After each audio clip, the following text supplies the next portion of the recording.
Hey everybody, welcome back for another episode of the VOD Squad. I'm Clyde.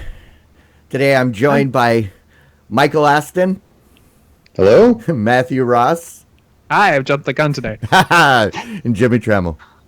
Hello, everybody. I try to keep you on your toes, Matt. Yes, I know. It's okay. You're allowed to do that. How you guys doing? Pretty good. It's been cold here. Really cold here. Unusually cold. And I survived Matthew. Hey. Oh, I was going to ask you about that.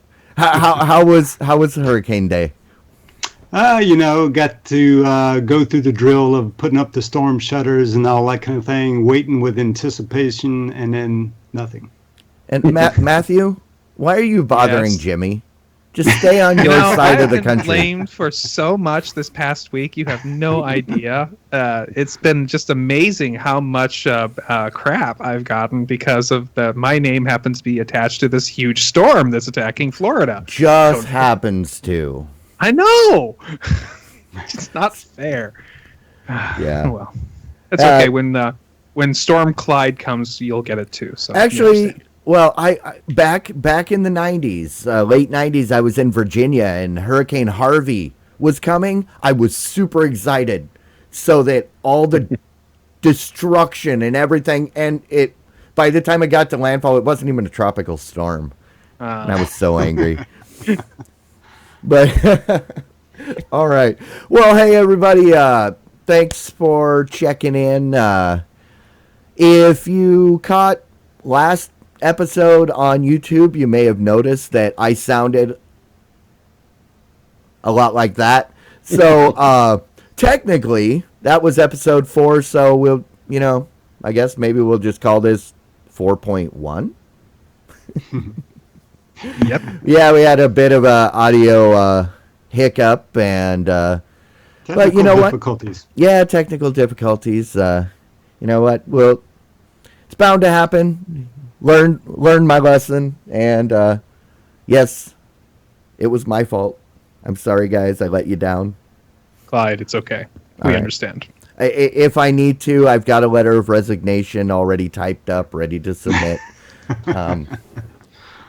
But maybe I'll just file it away for a future date. But yeah, we allow one mistake.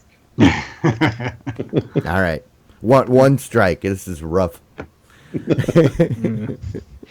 All right. Well, last time we had talked about our 30 days with PlayStation Vue, and if you want to go back and check that out, you can get a pretty cool 3 sides of the conversation, and you can imagine, just put words in my mouth, or you can stick around today and we'll go back through it. We got our practice in, so now we know what we need to talk about, right? PlayStation Vue Redeux. Good one. All right. Well, with that, why don't we move on over to the feed? So I guess, Michael, you want to? Yeah, well, a couple weeks ago, I kind of let you down, Clyde, without any VR news. So I wanted to make up for it in abundance. So, pretty quick, kind of wanted to just mention a few neat things that I noticed out there. First of all, HoloLens is going to go on sale shortly to the public with the consumer group. And it will also go on sale in Europe. Seems like Microsoft was able to produce at a high enough rate that they decided to open up in Europe. They're still working on getting everything worked out with the legal situation there, but they're officially launching in Germany, France, UK, Ireland, Australia, and New Zealand.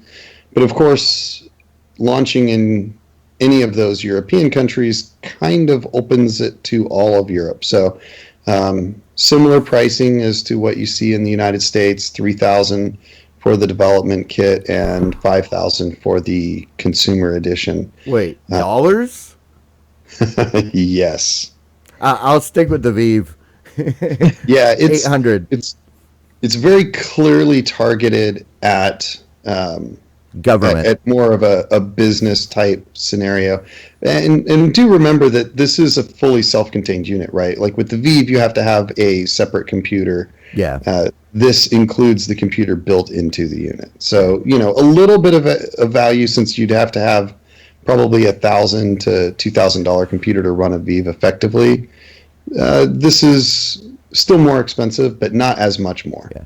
So, based on the price, this is the headgear that all of those future soldiers that come marching through our streets to impose martial law, that's what they'll be wearing. Yeah. So I have a quick question. Has there been any details of about what's the difference between the dev version and the new incoming consumer version, or has that not been detailed yet? They didn't give a lot of details, but it does look like it's predominantly around support, like kind of the support package and stuff like that. So, Okay. Development version, you're basically getting the hardware, and you get to deal with any issues that you come across, right? Well, Right. They're good. I mean, just like they did with the last couple version of Windows and everything else. They put it out there to the people that don't mind taking notes and submitting info. So, you know, yeah. The dev version probably not for your casual user, but Okay. Cool. Just curious. Yeah. All right. On a similar note, sticking with HoloLens, not technically video kind of TV viewing related, but pretty interesting to me, and kind of showing where, you know, we had a discussion last week or the week before about the difference between augmented reality and virtual reality, and which one had potential and whatnot. And so HoloLens is augmented reality, and Duke neurosurgeons are testing it. They haven't done any surgeries with it, to be clear, but they are testing it for doing tricky surgeries. The example they give is brain surgery, where you can't actually see what you're working with without doing damage, right? So normal surgery, you just kind of cut and peel back, but you don't want to do that in the brain. So it seems to provide some real value in a scenario like that. And that's a place where spending $5,000 on a headset probably wouldn't be a big deal. No, I want my brain surgeon to be using the Galaxy VR, Gear VR. And he got free with the purchase of his S7 that blew up. Cardboard. I got one of those over there someplace. Speaking of which, Gear VR is pretty awesome. Is it? Well, Just the problem is you have to have a Samsung phone. It doesn't work with any other phone. And for that, Right. It's not good for me. So Yeah. Yeah. Well, you know, one comment I'll make on this, you know, for the, you know, and you guys have heard me say before, you know, the virtual reality, I'm not, I mean, I can see the application for gamers and that sort of thing, right? But for productivity use, the augmented reality seems more viable to me. Yeah. And, you know, and just to put it like in a everyday work related productivity tool, I mean, imagine if you had, you know, either glasses, perhaps maybe not these particular ones, but, you know, somewhere down the line, you'll have glasses or some sort of gadget there to where when you're looking at your physical monitor here in front of you, right? Imagine if you could just start up a virtual monitor off to the side. You could actually move, you know, applications off, you know, into that virtual monitor on either side of your actual physical monitor.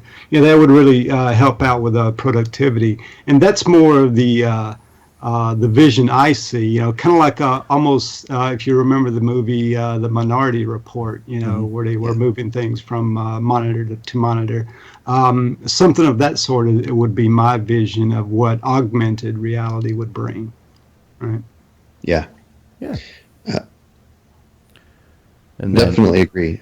Speaking of the difference between augmented reality and virtual reality, one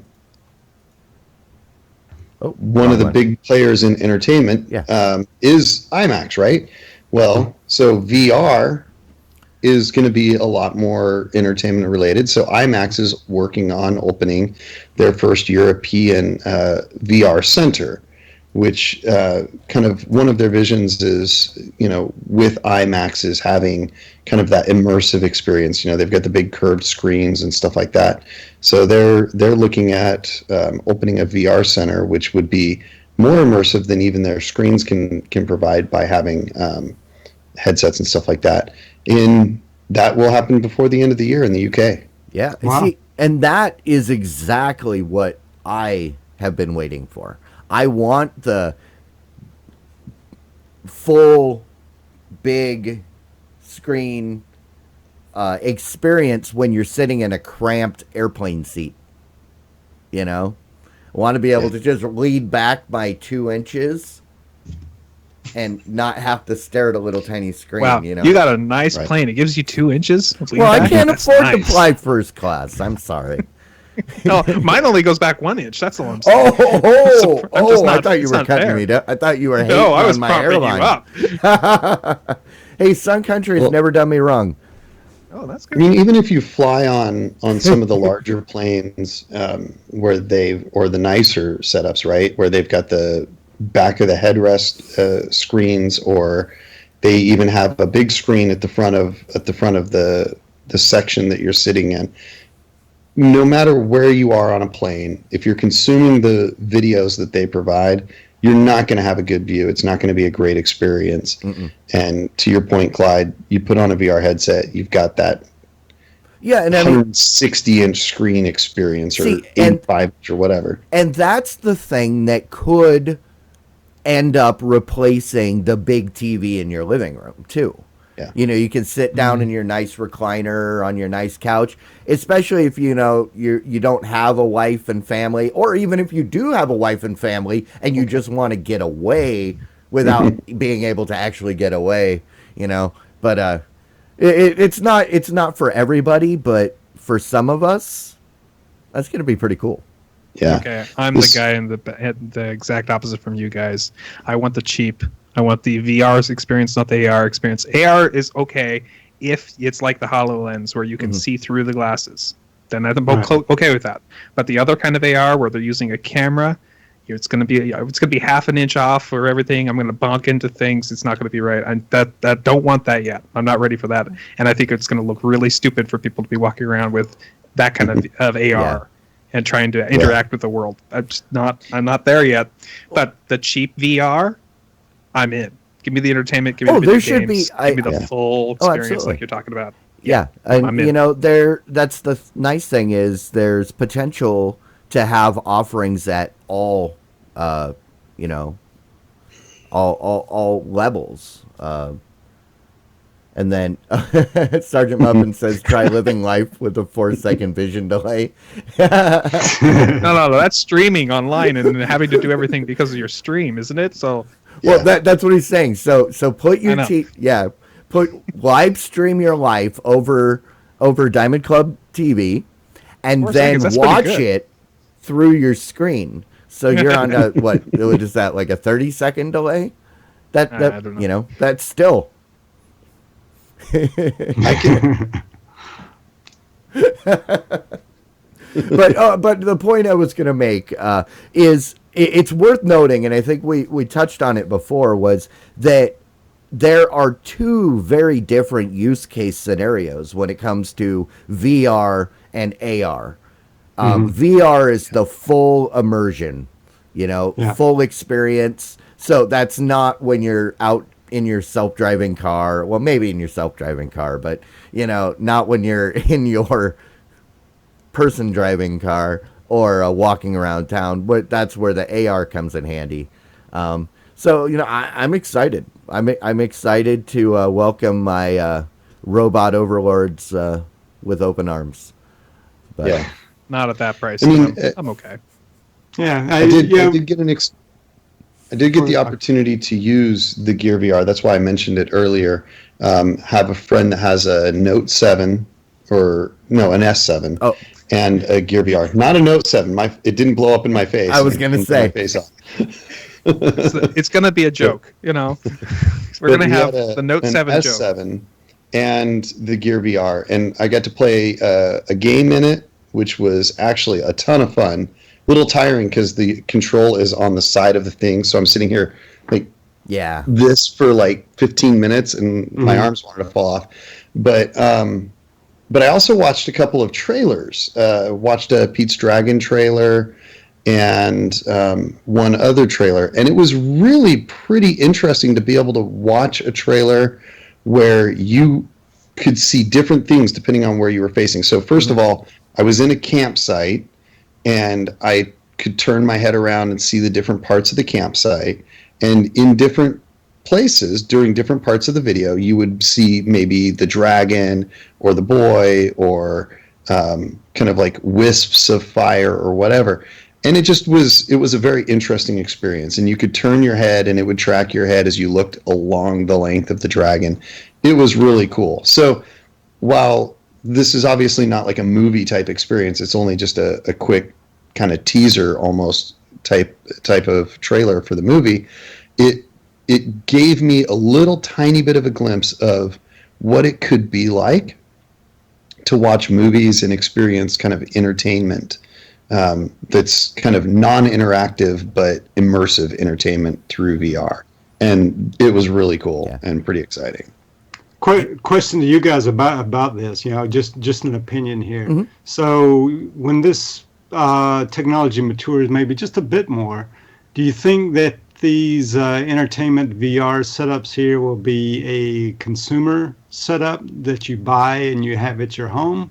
Or will it be more for, like, say, the entertainment centers, such as theaters or theme parks or something of that sort? I think that there will be a use case for all of that. You may have your entertainment kiosk that's got it, or you may have a setup for home, kind of like you got TVs everywhere.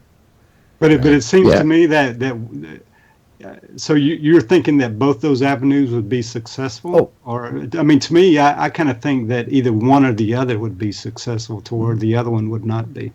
Well, the early signs are that there's a lot of theme parks. I mean, didn't we hear a story about a roller coaster ride that included VR on it and things like that? So early cups, because of the expense, it's this world where they're going to be able to put all this money into it and then earn it all back over people experiencing it over time. But the other side of it is when it gets cheap, and that's where I'm looking at it. Okay. Yeah. When I was going to say, on the fidelity side, it may mimic back. Remember when you had a TV at home that didn't have a very good picture, and you would go to the theater to essentially rent the use of their good quality. Right. It kind of that all over again. But I mean, one thing that definitely see a lot of amusement park rides. I live here in Central Texas, so I've got a couple of Six Flags near me and a SeaWorld and stuff. And I get newsletters because I was a season pass holder to Six Flags when I lived in San Antonio. I get newsletters about all their new rides, and they've got a couple, at least one, if not two new rides that engage VR. So they're using that at a lot of amusement parks now. Also, what I saw on Cord Killers the other day, they announced that Netflix had signed a contract with iPic theaters, where you'll be able to go to the iPic theaters and watch Netflix movies. I expect something similar to that with VR. You will go it'll probably start in a more boutique type theater setting like Alamo Drafthouse or iPic, or there's a local chain called Movie House here as well. Those kinds of places will probably pick it up first, where they'll say, let's have a VR movie experience in our theaters. People can come, they can pay a little extra to experience this in not just 3D, but immersive VR, and still have it be a little bit social where you're with other people. And, I don't know if they would have any kind of camera systems to where you could actually see other people or not. I don't know. But definitely being able to experience that in a movie theater type setting, I strongly believe that will happen very soon as well. Yeah. And it would be, it's inevitable. We'll leave it at that. Okay. All right. Well, was there one more? One last VR one that I wanted to hit. I got to use that Gear VR, loved the experience, but I got to say, still seeing that screen door effect. I've seen it with the Oculus Rift in the version that I saw, and definitely when you're using like a phone-based system, you get that screen door effect. Sharp has released a prototype screen that has double the resolution for VR headsets. Okay. So typical VR headsets are about 500 pixels per inch. Sharp's prototype is 1,000 pixels per inch. Okay. So Yeah, and I didn't notice that with the Vive at all. And that was one thing that I keep forgetting to mention, because I think they're using a 4K screen. Oh wow! Yeah. I mean, similar to what's on your phone. So it was good. Oh, and just a pro tip, call it an Easter egg. If you guys get to try the Vive, when you go through the demo and you're in the office, in the cubicle, and you get to break stuff and, play, look in the trash can. In the trash can is a donut. Pick up the donut, eat it. Because you will then spray vomit. And you can, run around as there's a stream of vomit, coming out of your screen. Yeah. Spoiler, not spoiler. Oh, it's an Easter egg, but... Ugh. The vomit comment. But, all right. You brought up the next article that I kind of wanted to mention. So this is maybe stretching again the VR kind of stuff. Well, this isn't VR, but this to me, we talk about watching kind of the things that you want to watch, being able to watch them on internet anywhere and stuff. Well, to me, this is the future of entertainment. Being able to watch in your car, right? So currently my kids can watch on my phone in the back seat of the car, but what about the driver? Well, Rinspeed, which is a kind of a vehicle manufacturer in Europe, I believe, they have put together a prototype that they'll be showing at CES in Las Vegas this year. Well, I guess technically next year in January, and it's a self-driving car that's kind of the living room on the road. Comfy chairs that can turn around, face each other, and look at the back with the TV screen and stuff like that. So it's a concept car of the living room on the road, and that's pretty darn cool. I would love to have that, especially if I lived in a place where I had a little bit longer commute. Yeah. See, and Jimmy, this is where the augmented reality comes in.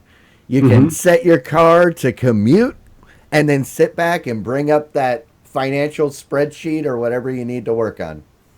The stuff you took home from work, like homework, and literally, I guess, never really thought about that. Car work. And then you realize, I didn't get that ready for the meeting. And you can crunch those numbers, get there just in time. Gives a whole new meaning to the word company car, huh? All right. Matt, did you have something for us? Yeah, I had just a little rumor, a little bit of news about Netflix. Apparently, there's a big rumor going around that there's a possibility that soon you will be able to download some of the videos from Netflix onto your personal devices. This is something that the people have been asking for a long time. The rumor is basically at this point about the videos that are actually produced by Netflix, and they'll be able to do it because licensing is easier for them. So, but for right now, it's just the rumor mill, and I'm kind of excited because whenever I go somewhere, maybe I want to watch something, and yeah, it'd be nice to be able to have it on my device. And whoever wrote this article, they picked the correct picture, because look how awestruck they are. Yeah. Kind of disbelief. Wait, what? Huh? Yeah, that's to show Strange Things, right? Stranger Things. Stranger Things, yes. Have you seen it? I have. Yeah. I liked it. It was very good. Yeah, it was pretty good. Yeah, no, I mean, it makes perfect sense that it's with their stuff. Absolutely. I don't see why they shouldn't. yeah, I've understood why you couldn't do it previously, but yeah, rock on. I'd be more than happy to download some stuff onto my VR headset before I hop on the plane. And You're excited about disconnecting from the world in a way, aren't you? Just Clyde. sometimes, You just Well, don't want to see anybody. You don't want to hear anybody. You want to be in your own my little life's personal goal. box. My life's goal has always been to be a hermit, to only deal with people on my terms. So, What are you doing talking to us then? well, I'm not there yet. Oh, okay. See, So I'm when practicing. you disappear, we're like, hey, where's Clyde? I'm practicing for when I go off the grid in about 8 years, and then still have to. I can communicate with you guys, and then at the end of the show, be like, "Hey, can someone bring me over like a gallon of milk?" Well, you'll have your Amazon drone drop it off, right? There you go. Well, but I don't know if I want Amazon to know where I'm living at that point. We already know. Drop it off at your drone site where your drone can pick it up and carry it the rest And then of I the way. just fly it home with my VR headset. Boom. There you go. All right. That's or awesome. would that be? Yeah, no, that would be VR. Yeah. Okay, cool. Well, on that note, why don't we move back into our main discussion? So, as we mentioned last time, we discussed our 30 days of living with PlayStation Vue. Even though, guys, we've already talked about this, let's forget about that. Let's pretend we haven't had this conversation for the sake of the people that actually want to hear. Yeah, there's like maybe 1 or 2 people out there that care about my side. Everybody else, you can just watch last week's episode and you get all the good stuff. But so, I mean, just off the top, with no real details, I mean, did you like it? Did you love it? Did you hate it? Oh, it's such a mixed bag. Oh, it's such a mixed bag. There's not that it's so hard to decide if you like it or hate it because there's so many good things about it and there's so many things that are bad. But let's just hit one thing, and I'm going to hit something good this time. I love the DVR feature. The only thing I don't like about the DVR feature is that it's limited to 28 days. Other than that, it's great. It worked flawlessly. It helped me watch shows I wanted to watch. It was able to get me shows, and they were flawless. And so I have no problem with that feature. It was wonderful. Why isn't everybody doing this? That's my question. Yeah. But so that's the thing I'm going to hit this time around. I definitely am. I kind of follow Matt in the same vein that great and bad. I would say overall, I liked it. I think that I'm probably a bit of a niche person, in my opinion, because my key is, again, as I've said many times, watching Boise State football and being able to watch football recorded makes a huge difference. So being able to take advantage of that without having to pay for a cable subscription is a big deal for me. So worth it, but there's issues. Yeah. And for me, yeah, I kind of go along with these guys too. I mean, you know, when you, in terms of video quality and the channel selection, those are the good things about it. However, to get into the bad things about it is the UI. Okay, we beat around the bush enough. All right, let's go ahead. Yeah, well, I didn't get to say what I thought. the Hey, UI. Nobody heard what you said last week. I'll just mute myself now. Let him talk. Go ahead. No, Go ahead, Clyde. Go ahead. I will, Jimmy. Well, I have to agree with Matt in the fact that it is a mixed bag. There were things I kind of liked about it, some things I absolutely hated. Mm-hmm. And with that, what do you guys? Well, let's start off with the UI. You guys mentioned the UI. Yep, it's the elephant in the room. So let's talk. The about UI is horrible. Dreadful. Absolutely horrible. Disaster. Yes. So we agree, and it's Unanimous. It sucks. It has a lot of the things that we complained about the Fire TV, the clutter, and they somehow made it worse, made it harder. You couldn't find the things you're looking for on it. The interface has a row of various tiles of the various shows that are going on, but the rows are incomplete. Yeah. If you go to the first row, which is I think what's your favorite shows, and they tells you, oh, here's your favorite shows, but it's not all of them. It's like 4 or 5 of them, and then you have to select another button to see more of them. And even then, it seemed like sometimes things didn't show up in there. I've had things like that show up. Like I knew I favorited something, just can't find it anymore. But the live channels, here's what it thinks you might want to watch that's live, but there's nothing there, and it's in a format that's hard to read. All the pictures were a little bit smaller than I wish they were for the size of my TV and things like that. It wasn't very good. I swear I did not have even half the channels that it said I was supposed to have. I probably did. I just couldn't find them. Right. Mm-hmm. And you guys mentioned the DVR. I couldn't figure out how to get it to work, mainly because there was nothing called DVR. There was a watch list, right?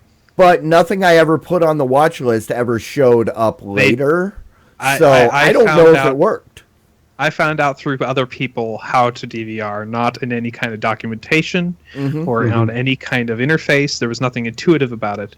Yeah. The secret is everything you favorite is DVR'd. That's it. Yeah. What I found, I think that I had a better experience than most because you guys all use the Roku, right?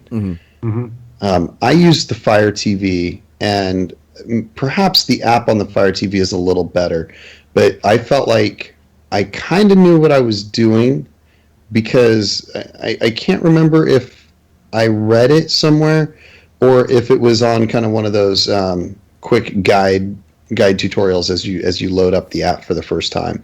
There definitely was one of those, and I think maybe it was there that told me to favorite the shows and I'll be able to watch them later. So I favorited college football, and every single college football game on pretty much every channel was saved for me basically for the whole 28 days, which is beyond absurd, but hey, who cares? It got the one that I wanted to see. Yeah. Now, that takes to the other issue with the interface is finding actual, like, a specific thing, right? Like a show you want to watch right now. You mentioned the channel lists are incomplete. Well, that's true. So if you have a specific channel you want or a specific show, finding it can be virtually impossible. On the Fire TV, there is a little icon up at the top that you have to like navigate out of that whole main menu up, kind of like you're trying to go search, and it's got a little kind of like guide looking thing, and that brings up a TV guide that has all of the channels and the current and like the whole day, and you can scroll through that. I never saw a guide, and I was using both the I used both the Roku and I used my Chromecast. Okay. So never saw a guide. Don't know what's going on, how you saw it. I'm now curious to see if maybe that little icon was there and I just missed it. That's too late now. Well, and that's, I mean, that was the thing that I never saw anything. And I feel like I dropped the ball on my end because I kept meaning to plug my Fire TV in to see, because I wanted to see what the difference in the experience was. Right. And I kept putting it off, and then we're doing the show. And then, even though I still, when we did our last show and I set everything off, I still had it for another week, but I hopped on a plane the next day, basically, and so it expired and I haven't touched it, but since, maybe someday I'll go back and try it on the Fire TV, because I'm curious, because you had that whole other channel section that.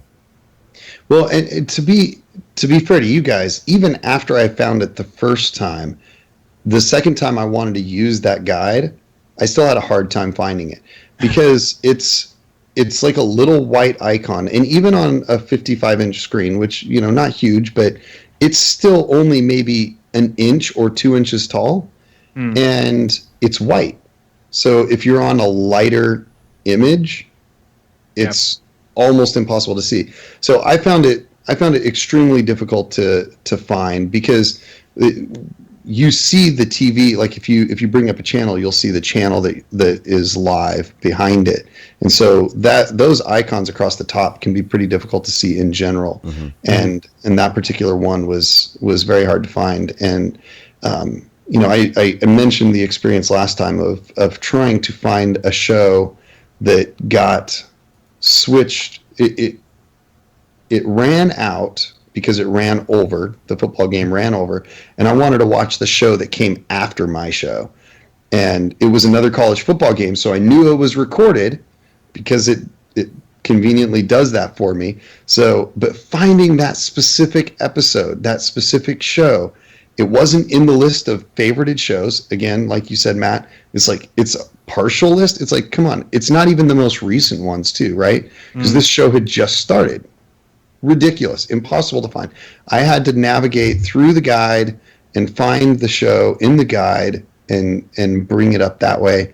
And then I had to do some finagling to get it to start over. It was, wow. I don't know. All I could say is that that interface and all of it, I mean, it was beautiful to watch, but that interface drives me bonkers. The other thing that drives me bonkers, just real quickly, is that I also would watch live streams, and I would watch live or basically DVR'd content. So those two things are streamed directly to me. And the other thing that I would watch is on-demand stuff. And for me, on my 2 Rokus and on my Chromecast, all 3 of those, I saw about basically the screen not buffering. It would literally jump forward 10 seconds, and then 5 seconds later jump back 10 seconds, and it would see things that I missed, and it was really weird. And it never happened to the DVR, never happened to the live stuff, just the stuff that was on demand. That was something I experienced. And I really did not get in. I didn't watch very much on-demand stuff because there wasn't much on-demand stuff there. That everything I went looking for wasn't there. And I think that was a huge problem. And actually, I would put that under features, which would be probably the next topic, kind of. But if you tout that you've got these channels, like AMC is the perfect example. On my Roku, I've got the AMC app, the AMC channel, and in there are the shows that I can watch. I was watching Hell on Wheels, and I was watching Preacher at the time, catching up. And so on PlayStation Vue, I see it, I open it up, it looks like the same app that I've got on my Roku, but there was nothing there. There was only like 2 shows in there, and they had nothing but clips. There were no on-demand episodes I could watch. And that's frustrating. If you're going to pay for a cable-like service that offers the on-demand stuff, it should at least have have parity with what's available if you register or you authenticate for the same thing with an actual cable account. So, yeah, I had a similar experience with ESPN, where ESPN, I get ESPN 3 and some of the streaming for 2 through PlayStation Vue, but I couldn't get like ESPN News or whatever it was through it. But my brother-in-law's DirecTV account, he did get it, the online streaming, through his DirecTV account. So same kind of thing. It's like, if I pay for a cable service, I'm going to get all of these features. PlayStation Vue is obviously not signed as good of a contract as what some of the other providers have signed, and that's going to be to their detriment when people are transitioning from other services and they see a lot lower quality package that they thought would be the same. Yeah. What about you, Jimmy? Did you have any specific thoughts on like the features or anything? Yeah, I mean, I had that same similar experience, exactly what you were talking about. You know, there was some shows on the Home and Garden TV channel that me and my wife watch, and we went there to watch one of our shows, and it was the same thing as like maybe they had one or two episodes on video on demand, and then that was it. You Mm-hmm. know, the rest of the season was missing. Yeah, I will say though, the stuff that I watched live, flawless, Yeah. absolutely flawless. It was gorgeous. I didn't see any stuttering, no buffering, other than at the beginning when it's buffering the to get it going. I mean, you expect that, and even that was an acceptable rate. Sometimes YouTube buffers way longer than and all of those streams did. So as long as there was something I actually wanted to watch live, which rarely ever is, it was great. Yeah. It just, but as far as features, I mean, the apps I think are lacking. The channels content is lacking, and the like DVR and channel guide kind of functionality was altogether missing for the most part. So, Uh, yeah. And then, any other thoughts on that? Oh, actually, No. what else do you guys think about the streaming quality? I know we touched on it a little bit, but what for the most part, do you guys think that was the streaming quality good or bad when you were doing the on demand, or did it vary by the provider? For me, other than the on-demand issue that I discussed earlier, all the video quality was excellent. Never had a problem. It's top-notch as far as I'm concerned. Yeah, video quality I think was probably one of the best features about it. Right, was that no problems at all there. I think I was getting pretty much full 1080p on it. Okay. Yeah, my video quality was very good. I did have some buffering issues.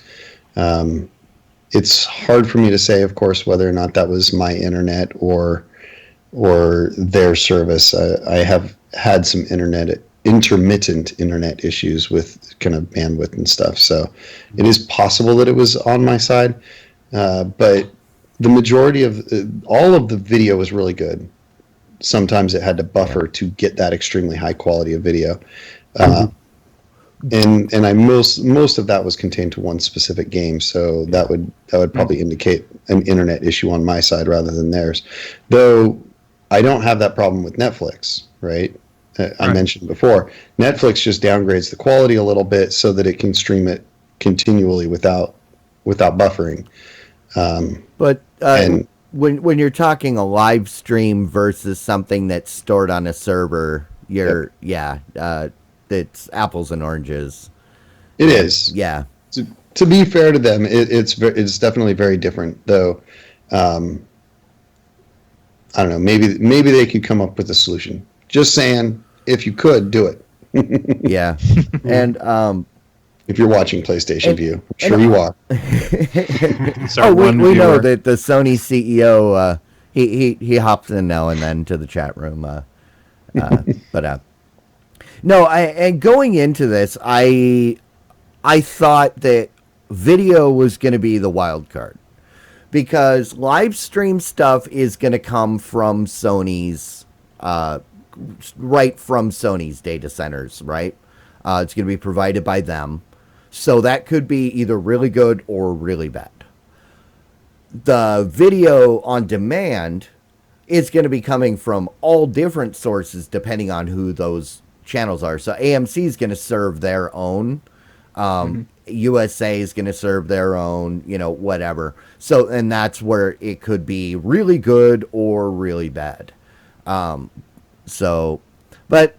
yeah, I was very, I was very surprised by the live streaming quality, and they did a great job.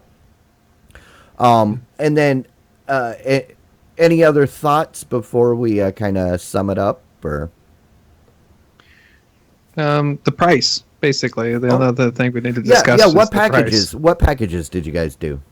For me, I actually can't remember. I think I went the lowest package, the $40 package, and Okay. for us, that actually was a really nicely rounded out package. It had almost everything we wanted. There was only a couple things in the upper tiers that were like kind of nice to have those, but do we really watch them that much? No, everything we needed was down in that lower package. So for us, that was a really nice price. $40 seems like a very inexpensive cost for that kind of cable that you would get, except for I wish it had local TV. But that's something that's not going to happen with anybody, as far as I know. Yeah. What about you, Jimmy? Yeah, it. Or which package did you get? I also opted with the $40 package, right? And in terms of cable TV, I'm kind of like Matt. It had all the channels that we watch on cable TV, and while the price is, I mean, if you're looking for a cable replacement, I don't think this would be a bad option. Although that said, there are other services that we'll probably get into on down the line that are less, that give you nearly as many channels, right? And but if you're looking for to cut that cord, then yeah, I think it is a viable option.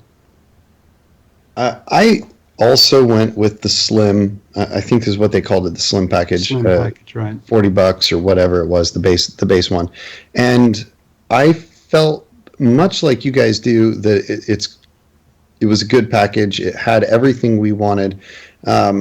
It would have been everything that my family wanted. You guys, you at least, Matt, kept saying we. I tried really hard to get my family to try using it in the beginning, and that lasted all of like 5 minutes of me not being there to actually control the remote, because the experience was bad enough and difficult enough that even with my daughter having her own profile and setting up a few shows for it to record for her, if I didn't start the shows, she was not going to watch it or look at it. It was just too hard for everybody else. And that reminds me, point that I forgot to make was I wanted to set up a profile for my kids, but to try it, I wanted to see what their reaction would be. 10-year-olds, and I couldn't figure out how to do it.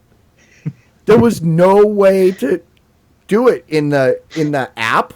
I couldn't do it, and on the website's absolutely worthless, which we didn't talk about either. There is the website is just an ad to sign up for the trial. Even if you've already signed in, authenticated that you are a subscriber, you get the ad. And that's all. And trying to navigate, I couldn't figure out how to set up a profile. And the fact that when you first set it up, it says this is permanent and it can never be changed. It says never. So I assumed, I guess you can't do multiple profiles, but you figured it out.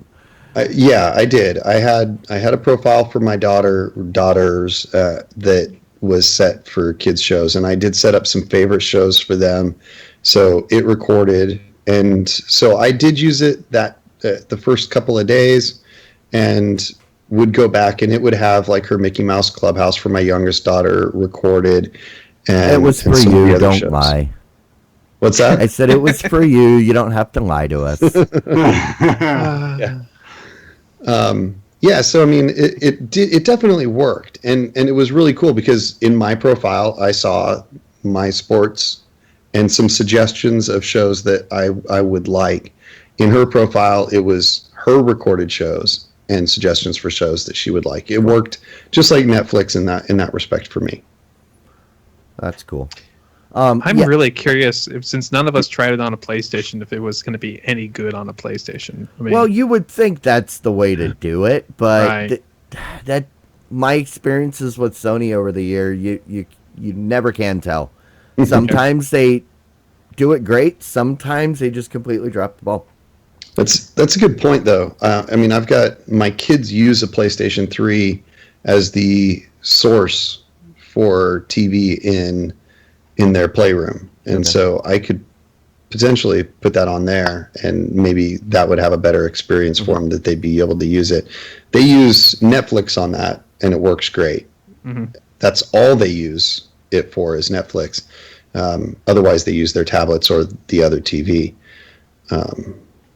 But one other thing that I kind of wanted to mention was kind of from a pricing perspective, and Jimmy alluded to other services like Sling TV that's about $10 less a month. And it kind of just makes me think about the cable subscription pricing model, right? With regular cable subscription, you pay X price, and then you usually pay about $10 or $12 a month to get a DVR, the equipment. Well, I kind of look at this the same way. I could get Sling TV and pay $30, or I could get PlayStation Vue and pay $30 plus $10 to get my DVR functionality. So, because that's really the big difference from without using Sling TV. From what I've read, the big difference is the PlayStation Vue gives you that that DVR functionality that you don't get with Sling TV. So for an extra $10, I think that's a good deal. Yeah. And I went with the middle. I had looked at the bottom one and saw it was probably going to suit my needs, but I figured, hey, let's go for the next one up. I actually, Michael, I thought you were going to go for the top one because of all the sports options. And that was the whole reason I didn't go for the top one, because I was like, I don't need all those sports, I don't care about the sports ball. So, but yeah, no, I mean, the price, if it's your one and only thing, I think the price is okay. For me, not so much, because it's not going to replace Netflix. It's not going to replace Hulu. And it's not going to replace Amazon.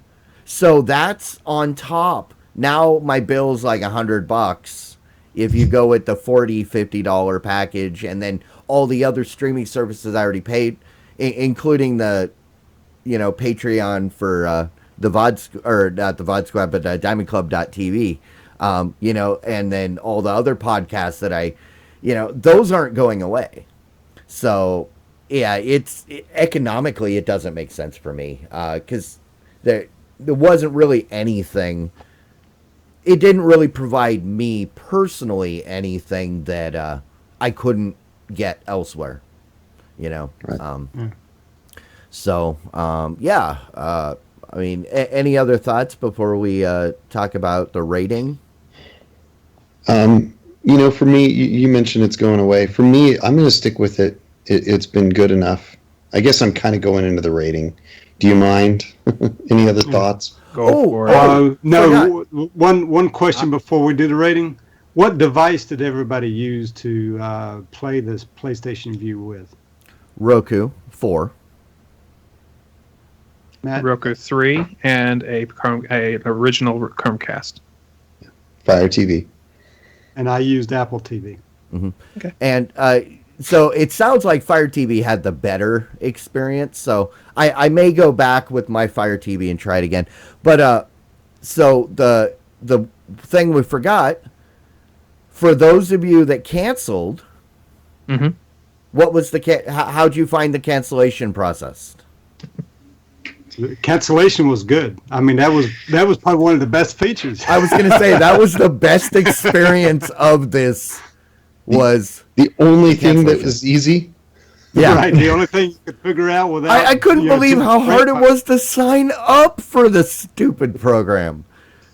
At least they made canceling easy.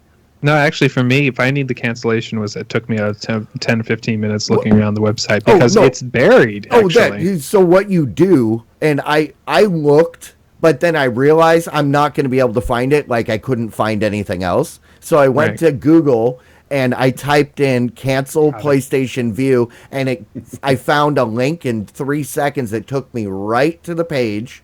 See, that would have been a good idea. I didn't do that.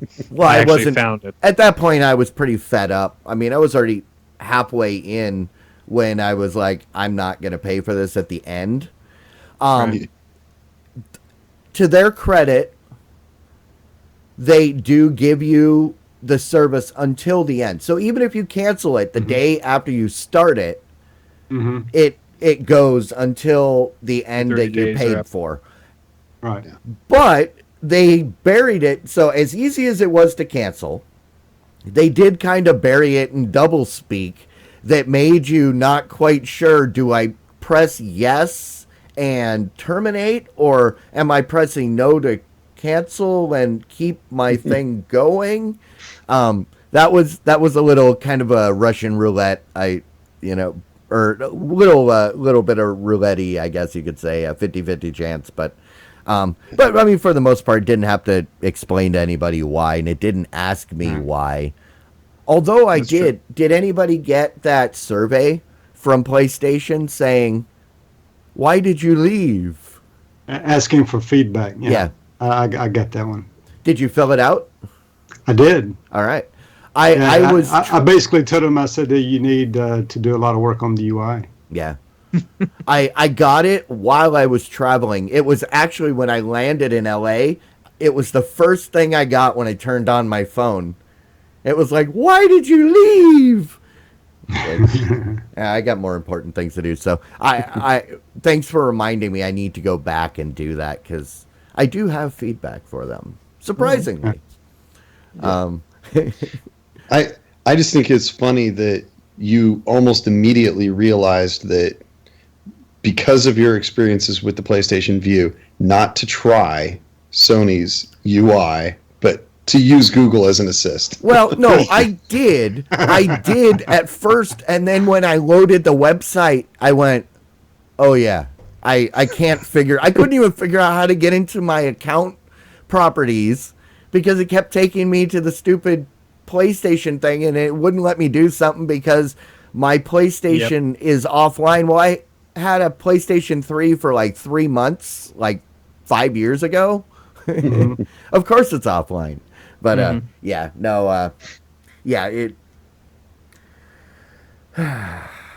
all right. So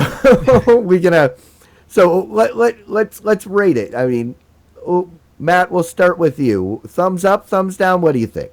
Okay, so I have to remember what I said last time. Well, no, you can change it. Yeah, just we'll bring back that I remember, clip. and I feel like what I feel right now is that it's a thumb to the side with a leaning towards the thumbs up because it could be so good and it could be so wonderful. It's just so hampered by so much of this UI crap and the trouble with signing out and signing in and no profiles, nothing explained. It needs help. Sony, do something about it, please. It's so close. Jimmy?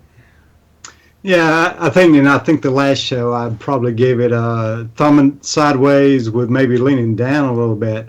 You know, after further thought, I think I'm going to give us a solid, thumb sideways on it because I do see the potential there, right? Yeah. They just need to clean up the UI, and make the video on demand a little bit better, right? And then I think they would have a solid product, and I think it would do well. Michael? I'm gonna stick with the rating that I gave it last time, which is I'm gonna give it a thumbs down. I got exactly what I wanted, and I'm the only person that still has PlayStation Vue out of this group, and will continue to have it through the end of the Boise State football season. Yet you're the one that is rating it the lowest, which is ironic. Yeah, I'm giving it the lowest rating, and the reason is I agree with you. There is so much potential there, and it can and hopefully someday will be an actual really good service. But like I said, I couldn't get my family to use it, and I would never recommend this to anybody in its current state. So tons of potential. It would get a thumbs up if it had a good user interface, but with the current interface, I would not recommend it to anybody. So I give it a thumbs down and say, Sony, fix it, and I'll give you 2 thumbs up. Yeah, no, I'm kind of in there. When rating this thing, I want to remove my personal feelings about it because I absolutely hate it. Right? I hated it. So but I can see despite its flaws, I can see that what usefulness some people may be able to draw from it. And so the UI was horrible, but if you're just a person that likes to have live TV running in the background, you can't get stuff over the air because, your over the air is bad in your area. This may be a good solution. I don't know if the price is going to be, but it depends on the person. So, I'll definitely give it a side. I'm in there. It's not great.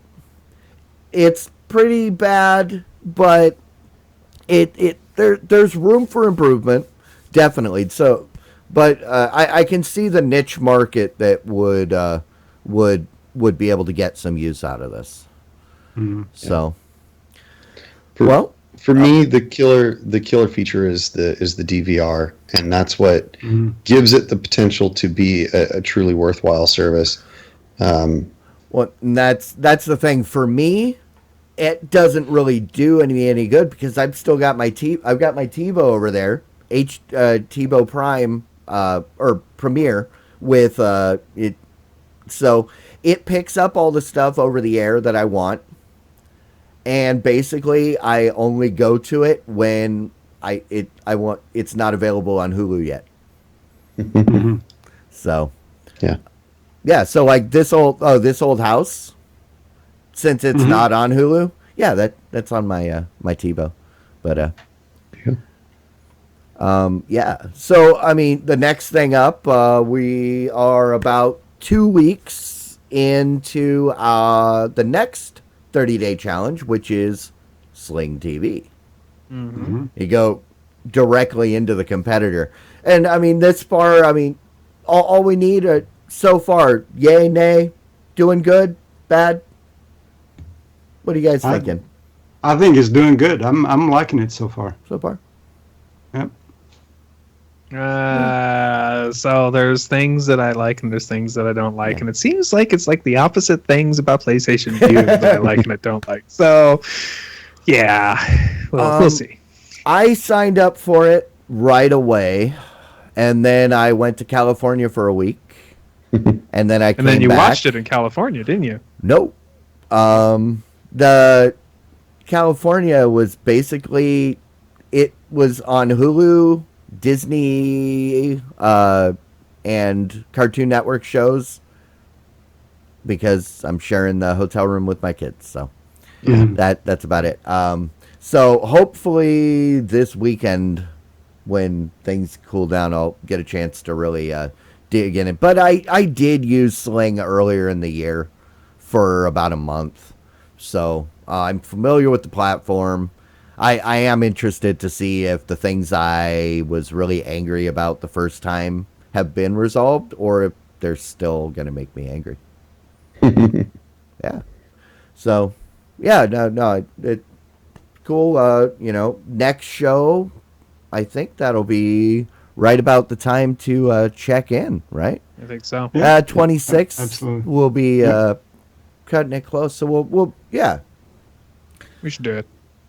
Or we could, we'll talk about it. But yeah, we'll figure it out. Speaking of making me angry, would you guys like to move into the rants and raves? Sure. So I'll leave it to you guys. Who wants to go first? I can go first, I guess. I was at my local Walmart because I needed to get something, and I happened to come across the shelf, and I saw this on the shelf, which is the Mi Box by Xiaomi, which is the new Android TV.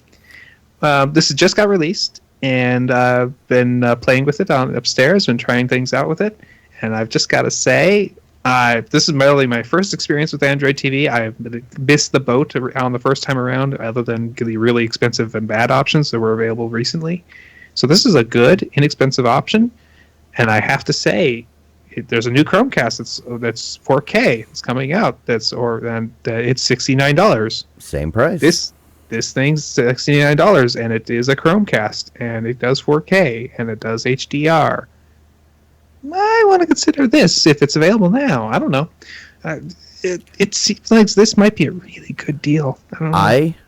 I am super jealous right now because mine will hopefully be here tomorrow. I had to order it directly from the company though, because I was on the road when they announced it, and I couldn't find the 3 Walmarts I stopped at. They didn't have it yet, so.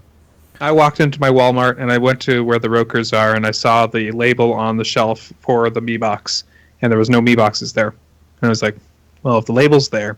So I turned to one of the associates and I said, hey, do you have one of those? And he had to fake the label, scan in his system.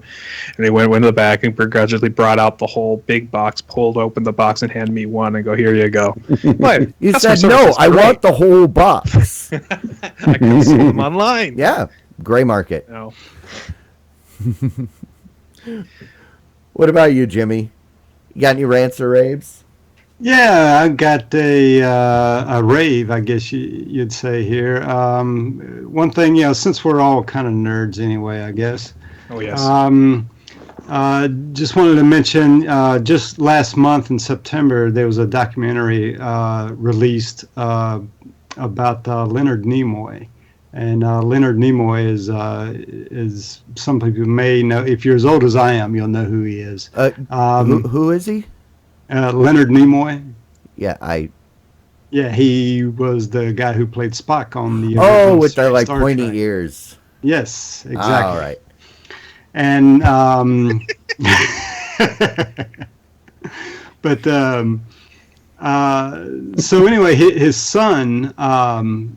Leonard Nimoy's son started working with his dad Leonard Nimoy unfortunately passed away of cancer about a year and a half ago. Oh. And he started this project back when his father was still alive, doing this documentary, and the name of the documentary, of course, is For the Love of Spock.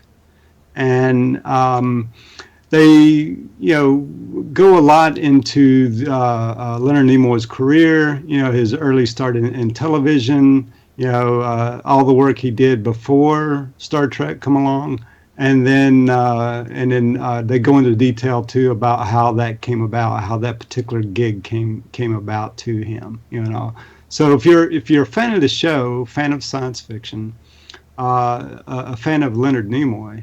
A lot of people don't realize too that besides doing the Spock character in Star Trek, he also starred in the TV series Mission Impossible as well. Right? Some people don't remember that. Yeah. I remember him from like an episode of The Twilight Zone. He was in the Twilight Zone as well. But I did not know he was in Mission Impossible. Yeah. And go ahead. I'd say, how did I not know that he died?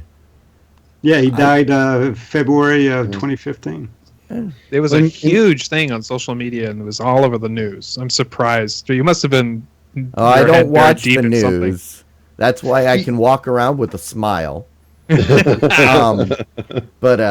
yeah, no. Oh, and he of course lent his voice to a good number of other things too. Oh, including that hit song about Bilbo Baggins, right? That song is awesome.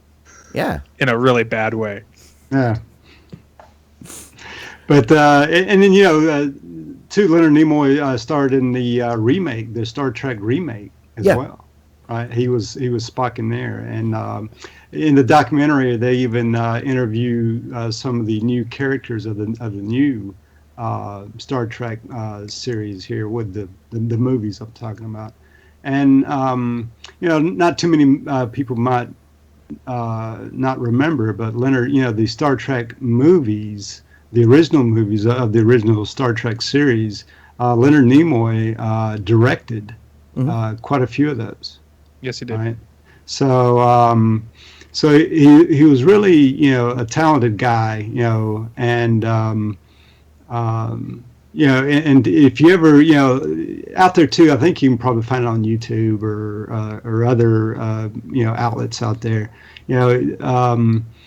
there was a time when Leonard Nimoy and William Shatner got together, and they kind of did a show, and they just kind of talked about Star Trek. And I think they called the name of this show, I think it was about a 60-minute show or something like that, and they call it Mind Meld, right? What was the name of it, right? So that one's quite good too. If you're a fan, and if you're a nerd like the rest of us, I would recommend this documentary. In our show notes, did we publish those, Clyde? Not yet, but we can. We will be soon once the so website is. So if you go to For the Love of Spock, all concatenated together.com, you'll see the URL there, and you'll see bits and pieces about the documentary, where you can get it at, and that kind of thing. So I would recommend it. I actually bought the movie or the documentary, and quite enjoyed it. Rock on. And Michael, did you have anything? Well, I'm just gonna be a jerk and take up all the time. I'm gonna rant and rave. All right. We yield the floor to Michael. Yeah, I want to rant about college football and viewing rights and all of that crap. Come on, guys. Get it together. But I thought they figured it out. Nobody gets to watch anything ever unless you actually show up to the game. Right. That seems fair. I mean, it's super, super annoying. The last Boise State game, the one that happened this last week between episodes, I did not get to watch. It was on CBS Sports, and I could not find anywhere to actually watch it. The CBS Sports apps didn't have it. It said, watch the show. No. It wasn't available on any streaming services. They didn't even let the radio broadcasts that normally carry it in Boise stream it on their iHeartRadio channels and stuff like that. So it was impossible for me to get anything. My wife and I read play-by-plays on Twitter, and it was super frustrating. The only solution I would have had would have been to pirate it, and there's obviously some pirate streaming solutions that you can do. I tried to avoid doing those kinds of things, so I didn't have a way to watch it, and that frustrated the heck out of me. And so, come on, guys, really? It's not going to change. I'm sorry. It's because you have this blackout mentality, which is what you're dealing with. You're dealing with these blackouts, and you have these sports companies who are all kind of working together in this kind of a weird group together. I think, if it's a local game and they're showing it locally, we're going to black it out, and it is until they start feeling the pain of people not paying for it anymore. Until people stop voting with their dollars to keep this going, it's never going to change. No. Well, and I think they're a victim of their own success, right? Because college football is one of the last few live TV events that a lot of people watch, right? Right. And the content providers or the people who hold the licensing rights to all that realize that, right? And I think they do that, because. Hey, we got this big audience that watches college football, and they can charge outrageous rates for commercial time during those events, right? And that's what drives it, right? It's all about the commercial dollars. Yeah. Well, whatever the cause, it was definitely frustrating. And CBS, if you had the rights to it, get it together and stream it. Stop with your stupid CBS All Access that isn't All Access. That's what I was going to say. Getting CBS to stream anything is a miracle, I think on par with parting the Red Sea. Perhaps they should rename it to CBS Some Access. Absolutely. Or CBS Very Limited Access. I would just call it Access with a question mark. Yeah. So then it's Access. Access? Hey, couldn't you do this Access with the Diamond Club symbol? Because as us coders know, that is the not equal sign in coding. I actually paid for the CBS All Access previously. So when I realized this was going to be on CBS Sports, I was like, maybe, but I had very little hope considering that I couldn't get most of the shows that I had wanted to watch when I was paying for CBS All Access. So that subscription didn't last very long. I'm not sure I even made it past the 7-day free period. But yeah, I mean, Well, not a good service because of how limited it really is. And they don't offer any of their sports channels on it. And that's disappointing. And there's just no way to watch CBS Sports that I could find legally. Again, there's plenty of ways that I could have streamed it illegally. But I for whatever reason, opted not to do that. Yeah, that's why I left. I gave up on CBS several years ago when they refused to participate in Hulu. They refused to put out a way to watch stuff. It's been at least 3 years since I watched a CBS show because I can't get CBS over the air. It just doesn't work here. You can do like I do. Just wait till it comes out on Netflix, right, and watch it a year later, right? Yeah. I've been waiting for about 5 years for The Big Bang Theory. Most CBS shows don't make it on Netflix. Yeah. That's the problem. No, Hawaii Five-0 is on there. Yeah. Right? Yeah, that's a quality show there. Yeah. No, they're big hit stuff. I enjoy watching it. So, yeah, my wife watches it and says it just makes me feel warm. Are you talking the original or the remake? No. Okay. But actually, you can watch the original on Netflix as well. Yeah. The older CBS stuff tends to show, but yeah, their big money stuff, it never comes, but that's okay. For me, I don't know if it's a rant or a rave. It's more of something that made me giggle because I've talked about on several occasions about how my kids have no concept of how live TV works with channels, and they never raised on that. It's like by the time they had a concept of what TV was, I had already cut the cord. So they've never been raised with TV. Well, it was funny when we were traveling. So we were in California. We're up in the high desert. We get to our first hotel. They spent 45 minutes flipping through the channels before they found something that they wanted to watch. And then something happened and the channel got changed and they didn't know what channel it was. So then they had to go all the way back through because there was no guide. There was no nothing. Then they finally said, remember, it's channel 222 is Disney XD. Then we left that hotel and we went down to San Diego. Oh, no. We got to the new hotel and they turned on the TV and one said to the other, put it on 222. And I stifled. I was just stood there and waited until they figured out there is no 222. Wait, why is this not working? And I had to explain to them that we are now in a different city with a different cable provider. Therefore, the channels are different.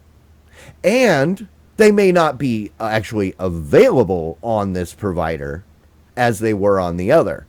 And I just got blank stares. And they said, essentially, just find us something to watch. And then, but actually, out of that, I was thinking about one topic that I would like to cover soon is traveling, streaming while you're traveling. And I assume we've all done it. I've made more of an art out of it just over the last 6-7 years of traveling, but I'd love to kind of see what you guys your input. And it was funny because the first episode of Cord Killers I hear when I get back after thinking, I need to talk about this. There was that email from Chris asking what they thought about travel routers. And I was like, I actually know about that. But, I mean, that worked for you guys? Yeah, Sound good? talk about it. Yeah. We'll throw it in the doc. Any other thoughts before we wrap this thing up? Anybody? Bueller? I think that's it. Bueller? I'm happily in full motion now because I got a new camera, so I'm no longer super blurry anymore. I'm so happy about that. Hey, it looks good. Also, I found a better way to frame your guys' cameras so it's not stretching your video and making it kind of blurry. Yeah. As we said, every episode is a lesson. A little bit better. We're learning something. Eventually, it's going to be in VR, and you guys will be able to sit down with us, and you can like smack Jimmy for doubting the whole VR thing, but we're not there yet. I'm sorry. I can't afford the $800 for a Vive. As soon as we can start feeling the virtual slaps from our viewers, I'm done. I'm sorry, I'm out. But what if it felt like kisses from a puppy? No. Doesn't matter. I'm out. All right. Well, okay. Nobody slap Matt. I don't care. As soon as it's possible, I'm out. Well, we'll make it a slap-free zone here. Thank you. Yeah. I don't want any virtual anything from Matt's a little random sensitive. You got to go easy on him. Yes, please. But, all right. Well, I guess that's it. Thanks, everybody. You're checking this out. If you're just checking this out for the first time, we're here every 2 weeks. We're thinking, are we going to move it to 9:30? Should we make that official? 9:30 Central? Let's discuss that before we make that official. Yeah, we'll discuss it. But at the moment, we're 9 p.m. Central every other Wednesday. So today is the 12th of October. Go forward to Wednesdays. We'll see you again. In the meantime, if you have any thoughts, comments, you want to yell at us about something that we got wrong, you can hit us up on Twitter. We're at the VOD Squad. And you can send us an email on Gmail, thevodsquad@gmail.com. We will have a website coming pretty soon. I think I've got domain stuff figured out. And we will have our audio. I'm working on it soon. Yeah, and I mean, part of that's on me. We will have audio feed, RSS feed, and all that up and running pretty soon for those of you that would rather not look at us. You don't find our voices quite as offensive. It's okay. I hear you. I'm mostly audio myself for all my podcasts, so we will have that soon. But in the meantime, thank you for hanging out, guys. Thank you. And thank you. We really need to figure out a way to really sign off, other than, I guess we can talk over the opening again. Yeah. We always talk a little bit over it. Laters. Okay. Yeah. Goodbye, everybody. Bye-bye. Say good night, Dick. Good night. Hey, my John grandpa's Boy. name is Dick. See, I'm the old guy here. I remember Rowan and Martin's laughing. Oh, I thought you were making a Walton's reference. No, that was Rowan and Martin's laughing. Yeah, when they'd say good night, Dick, and they'd say good night, Dick.